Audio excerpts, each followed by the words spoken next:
கால்வாயில் கிடந்த சடலம் மூட நம்பிக்கையின் உச்சம். கல்லால் அடித்துக் கொல்லப்பட்ட கோயில் பூசாரி. நோய்வாய் ஏற்பட மாந்திரீகம்தான் காரணமா? கோயிலில் பூஜை செய்தவருக்கு நேர்ந்த கொடூரம். சந்தேகத்தின் பேரில் கொலை செய்த குடும்பம். நடந்தது என்ன?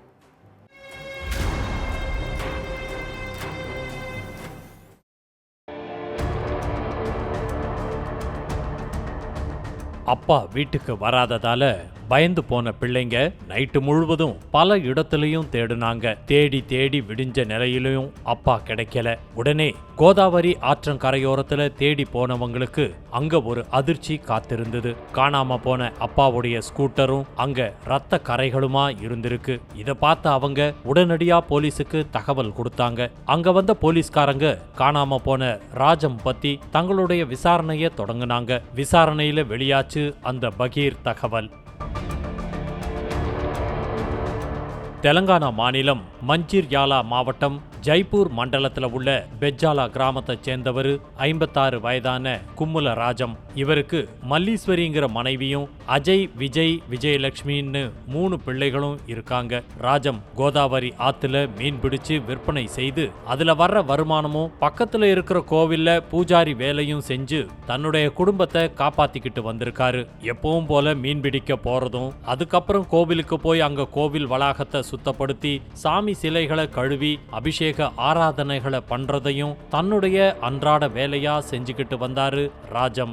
இதுல பெரிய வருமானம் இல்லைன்னாலும் தெய்வத்துக்கு தொண்டு செய்யறதே தன்னுடைய வாழ்நாள் கடமையா செஞ்சுக்கிட்டு வந்தாரு. இதனால தன்னுடைய குடும்பமே வறுமையால வாடினாலும் பரவாயில்லைன்னு இந்த வேலைகளை செய்யறதையே வாடிக்கையா வச்சுக்கிட்டு இருந்தாரு.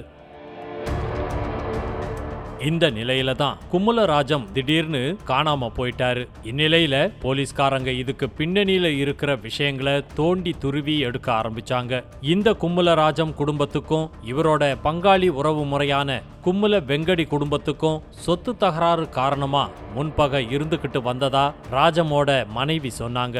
இதுக்கப்புறம் வழக்கோட திசையையே மாத்தின போலீஸ் நேரா கும்முல வெங்கடி குடும்பத்துக்கிட்ட தங்களுடைய விசாரணைய தொடங்கினாங்க. முதல்ல ராஜம் பத்தி தங்களுக்கு எதுவுமே தெரியாதுன்னு திட்டவட்டமா சொன்ன வெங்கடி பின்னால சொன்னதை கேட்டு அதிர்ந்து போனாங்க. முதல்ல சொத்து பிரச்சனையோட ஆரம்பிச்ச ஈகோ பிரச்சனை எல்லாம் முடிஞ்சும் கும்முல வெங்கடி குடும்பத்தினர் கும்முலராஜம் குடும்பத்தினரை பகையாவே பார்த்துக்கிட்டு வந்திருக்காங்கன்னு சொல்லப்படுது. நல்லது கெட்டதுன்னு ராஜம் குடும்பத்தினர் எந்த உறவினர் வீட்டுக்கு போனாலும் வெங்கடி குடும்பத்தினர் அவமானப்படுத்துறதையே வாடிக்கையா வச்சுக்கிட்டு இருந்ததா சொல்லப்படுது. இந்த நிலையில தான் கும்முல வெங்கடி குடும்பத்தினருக்கு அடிக்கடி உடல்நிலை சரியில்லாம போயிருக்கு. உடனுக்குடன் சிகிச்சை எடுத்தும் தொடர்ச்சியா வந்த உடல் உபாதைகளால அவதிப்பட்டு வந்திருக்காங்க. தினந்தோறும் கோவில்ல பூஜை செஞ்சுக்கிட்டு வர்ற ராஜம் தான் ஏதேதோ பூஜைகளை செஞ்சு மாந்திரிகம் பண்ணி தன்னுடைய குடும்பத்தை நாசம் செஞ்சுக்கிட்டு வர்றதா கும்முல வெங்கடி குடும்பத்தினர் சந்தேகப்பட்டிருக்காங்க. இதனால ஆத்திரமான அவங்க ராஜம் போற வர்ற இடம்னு எல்லாத்தையும் தீவிரமா கண்காணிச்சிட்டு வந்ததா சொல்லப்படுது. இவனை ஒழிச்சு கட்டிட்டா நம்முடைய மொத்த பிரச்சனையும் தீர்ந்துடும்னு திட்டம் போட்ட கும்முல வெங்கடி குடும்பம் ராஜத்தை தீர்த்து கட்ட திட்டம் போட்டிருக்காங்க. இந்த நாளுக்காக காத்துக்கிட்டு இருந்த வெங்கடி குடும்பம் அன்னைக்கு ராஜம் கோவில்ல இருந்து வீட்டுக்கு போறத நோட் பண்ணியிருக்காங்க. அதுக்கு பிறகு அவரை பின்தொடர்ந்து போன அவங்க அவர்கிட்ட பேச்சு கொடுத்து தகராறு பண்ணதா சொல்லப்படுது. இதனால கோபப்பட்ட ராஜம் திரும்ப சண்டை போட்ட நிலையில அவரை மடக்கி பிடிச்ச வெங்கடி குடும்பம் பக்கத்துல கிடந்த கல்லை எடுத்து ராஜத்தோட தலையிலேயே தாக்கி இருக்காங்க. அதுல ரத்தம் கொட்ட கொட்ட கீழே சுருண்டு விழுந்த ராஜம் சம்பவ இடத்திலேயே உயிரிழந்துட்டாரு. அதுக்கப்புறம் அவருடைய சடலத்தை தூக்கிக்கிட்டு போனவங்க கோதாவரி ஆத்து பக்கத்துல இருக்கிற கால்வாயில வீசினதா விசாரணையோட முடிவுல சொல்லி முடிச்சாரு வெங்கடி.